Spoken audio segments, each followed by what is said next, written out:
Hi, welcome to the channel. Today we're going to do a quick video of how to remove and replace your lower gloss black splitter on your Range Rover Evoque.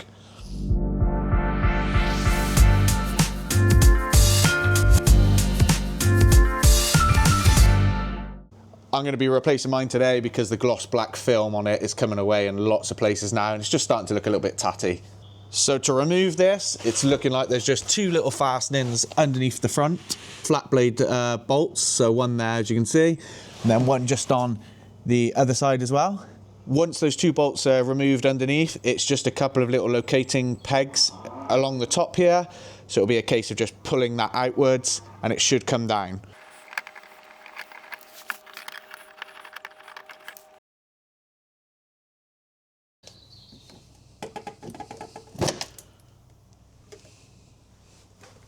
So that came off really easy. As you can see there, those are your little locating lugs at the top there, and also one central one at the bottom. Now it's just a case of fitting your new one, making sure you locate the tabs and that one at the end there, pushing it on and then securing with your two bolt heads.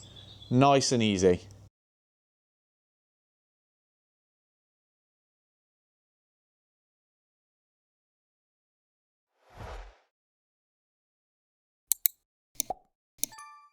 A simple 5-minute job, that looks so much better.